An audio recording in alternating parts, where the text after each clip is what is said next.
So just one quick thing to say here before we really get started. I'd like to extend a sincere thank you to Jon Causith for providing the title card art used for this project. Thank you very much, Jon.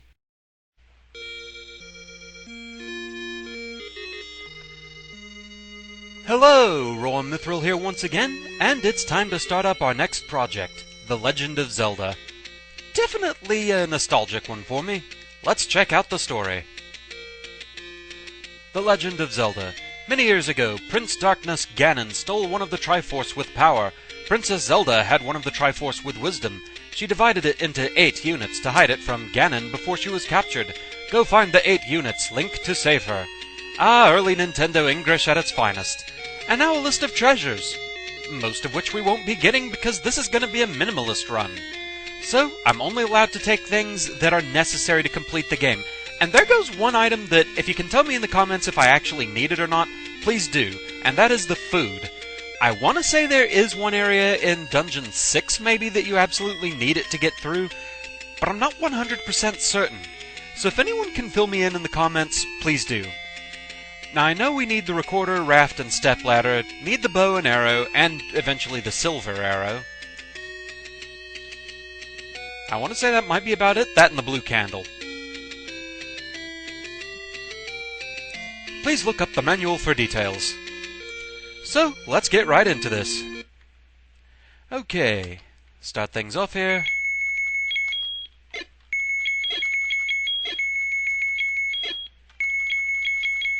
That is a loud sound for selection. There we go. That's a little awkwardly set up. So, let's begin. Welcome to Hyrule. And our first stop is perhaps one of the most iconic lines in the game. It's dangerous to go alone. Take this. Technically, it is possible to do what's known as a swordless run. However, you kind of start trading out items that you need versus items that you don't need if you have the sword, and technically, you do actually need the sword to finish the game. So, you can't complete the game swordless. We're just going to take it because it makes things a little less tedious. So we have the basic sword. With full life, you can fire sword beams. Very useful. And we have our first enemy, the Octorok. I forget which of the later Zelda games it was that had a reference to the 8-bit Octorok. Somebody had it like on the side of a bag, I think. Maybe it was the trophy guy in Wind Waker? I honestly don't remember. It's been a while since I've played that one. I really wanted to like Wind Waker, but the sailing segments, they just went too long. We also have a Zola, which I guess is what's left over of Zoras from previous games. The official timeline when they released it, it's kind of a mess. I think this is like the first game of the bad future path, where the hero of time lost. Like I said, it's a mess.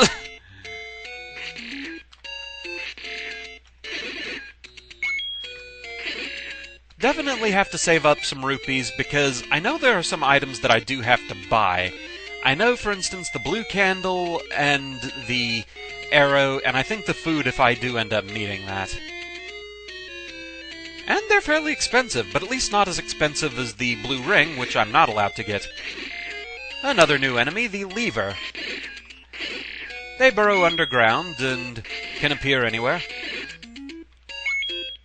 They gave me some nice rupees, though.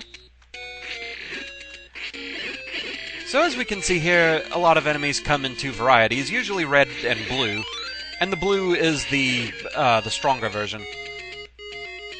Getting a fairy gives you a lot of health back, but yeah, it doesn't really matter too much right now since I only have 3 hearts, and also because that's where we're going to be staying. And with that, we have reached the first dungeon, and this is where we're going to take a refreshing pause.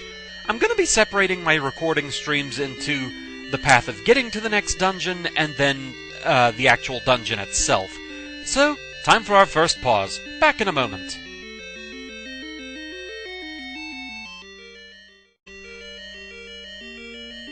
And we're back, and it's time for the first dungeon. The dungeons in the first quest, I believe they're named after what their maps look like, at least as far as the instruction booklet was concerned. And so the first dungeon, I believe, was called the Eagle. So, let's look around a bit. And we have Keese. Well-known enemies for being fairly annoying. It's gonna make me wish by the end of this that I could have the Boomerang, but alas, I am not allowed to take that. And I think this is the dungeon where it even appears.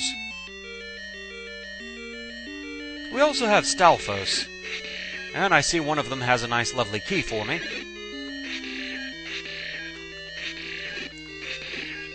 Now the main item in this dungeon I am going to need, because this is where the bow is hidden. It always struck me as a little silly that the bow is hidden in a dungeon, but you have to buy the arrows. Oh well. So we have a couple of keys, and with that we can move on.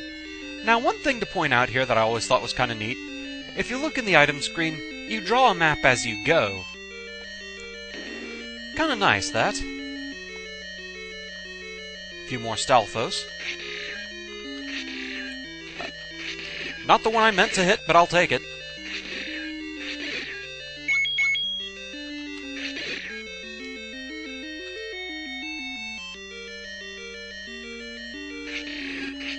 This dungeon is certainly packed with Stalfos.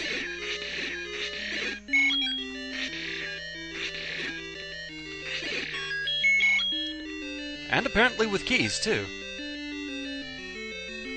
So, let's see what all we've got going on in here.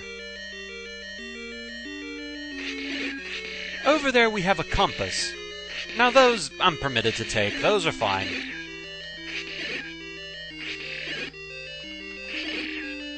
Picking up a compass shows you where the section of the Triforce is hidden within the dungeon. That's what the flashing red dot up there is. Looking on the map...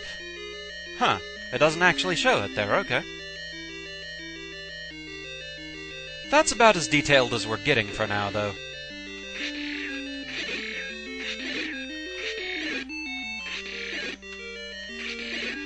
Fortunately, if nothing else, keys are easy enough to destroy. Nimble little things, though.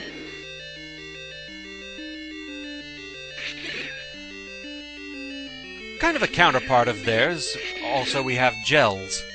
You'll see what I mean by counterpart later on. Love that secret fanfare. Eastmost Peninsula is the secret. Very well, then. Well, if you mean the eastmost peninsula of this dungeon, I guess that's where the Triforce is. And over there we have a map. That, too, we're allowed to go ahead and take. And so there we have the eagle-shaped dungeon.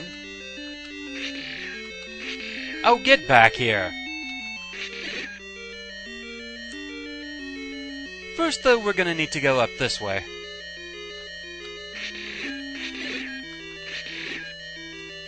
Get those before they disappear. Yeah, the flashing rupee is only worth 1, but a solid blue rupee is worth 5. So those are the big prizes you want to go after.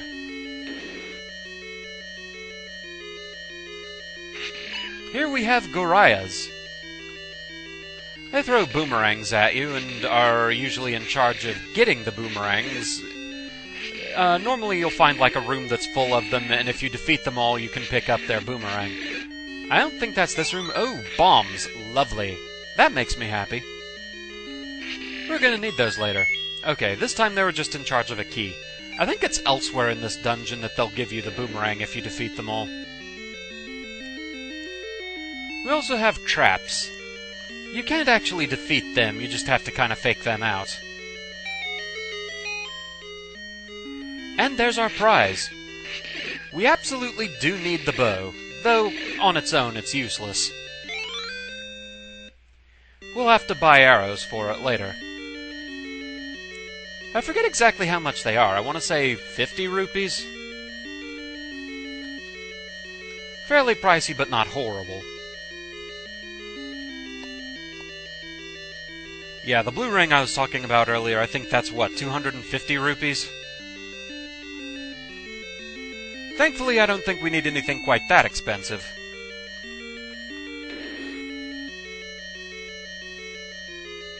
Just to check something. Yeah, okay, see, this is how you can compare where you have and haven't been. Even though I have the map now, it's not fully drawn up there. I want to say this is maybe the room where the boomerang appears. Really, I just want to go ahead and take these guys out in case they drop more bombs or rupees. So long as I don't actually take the boomerang, we're good, right? I believe it appears right in the center of the room. Or close enough to it. I don't need that heart. That weird noise in the background means we are close to the boss. We also have wall masters. If they manage to grab hold of you, they take you back to the start of the dungeon, which I believe also resets any monsters in the dungeon. And we don't want that to happen.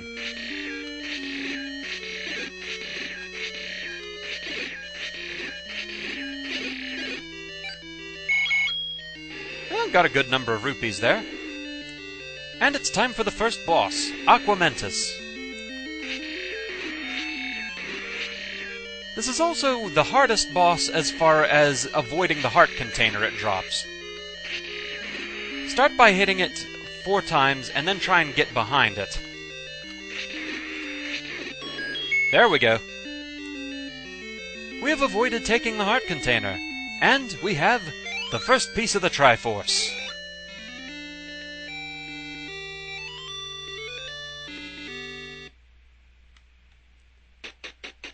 So with that, Dungeon 1 is complete. Let me go ahead and get rid of you. At 58 rupees, we have bombs now. So, we've made some good progress. And if we look on our item screen, we've got the first chunk of the Triforce. 1 out of 8. So with that, that's where we're going to cut it for now. Thank you very much for watching. I hope you're enjoying the project so far. And I shall see you again next time. Until then, fare thee well.